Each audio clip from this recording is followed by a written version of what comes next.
আসসালামু আলাইকুম, সবাইকে শুভ সকাল। সুইডেনে শুরু হয়ে গেল উইন্টার। আসলে আরও 2 সপ্তাহ আগ থেকেই ঠান্ডাটা শুরু হয়ে গেছে, বাট আজকে থেকেই চারদিকে সাদা স্টার্ট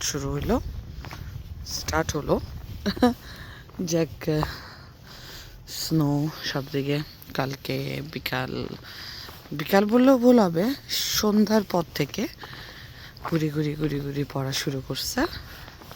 তো এখনও সেভাবে অনেক উঁচু বরফ হয়নি, মাত্র স্টার্ট। আজকের ওয়েদারও দেখাচ্ছিল সারাদিনই মোটামুটি এরকমই কন্টিনিউ থাকবে। তো সব দিকেই সাদা হয়ে গেছে।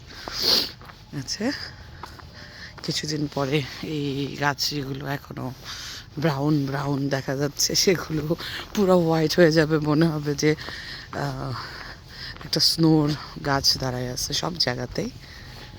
তো একটা এগুলো দেখতে অনেকটা, এখন যেটা পড়ছে এটা ফিল লাইক বাংলাদেশে যে আমরা চালের গুঁড়া ছাকি সেই ক্যাটাগরির। সব দিকে সাদা স্নো। ঠান্ডা আছে, ঠান্ডা খারাপ না। আসলে এখানে ঠান্ডাটা আমি কখনো ভাবে চিন্তা করি না। ঠান্ডা দেশ, ঠান্ডা তো হবেই, বাট এখন কিছুদিন অনেক ভালো লাগবে স্নোটা। খুব বেশি হলে 10-15 দিন, তারপর থেকে আসলে খুবই বিরক্তিকর শুরু হবে যখন স্নোটা জমে যাবে। কিছু কিছু জায়গায় এখনও স্নো জমছে না।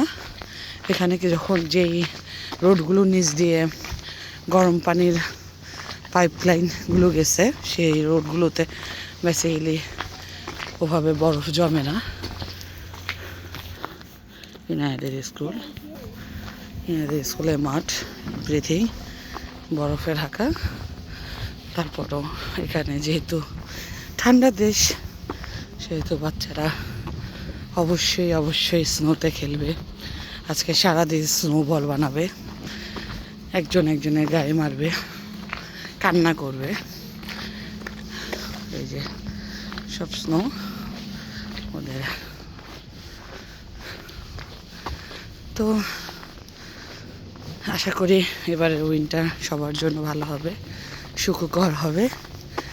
ও আর যেটা বলছিলাম, কিছু 10-15 দিন পরে কেন আর ভালো লাগবে না, তখন রাস্তাগুলোতে বরফগুলো জমে যাবে। জমে গেলে ওই বরফের উপরে হাঁটাটা খুবই কষ্টকর হবে, পিছলা হবে। ওরা অনেক চেষ্টা করে পিছলাটাকে কমানোর জন্য, পাথর দেয়। তারপরেও সে পাথরে কোনো কাজ করে না অত বেশি। তো পাথর দেওয়ার পরেও পিছলা থাকে, তখন হাঁটা চলার খুবই কষ্ট হয়, গাড়ি বন্ধ হয়ে যায় মাঝে মাঝে। এগুলোর মধ্যেই সুইডেন। ভালো থাকবেন, সবাইকে আবার শুভ সকাল। Good morning, good morning.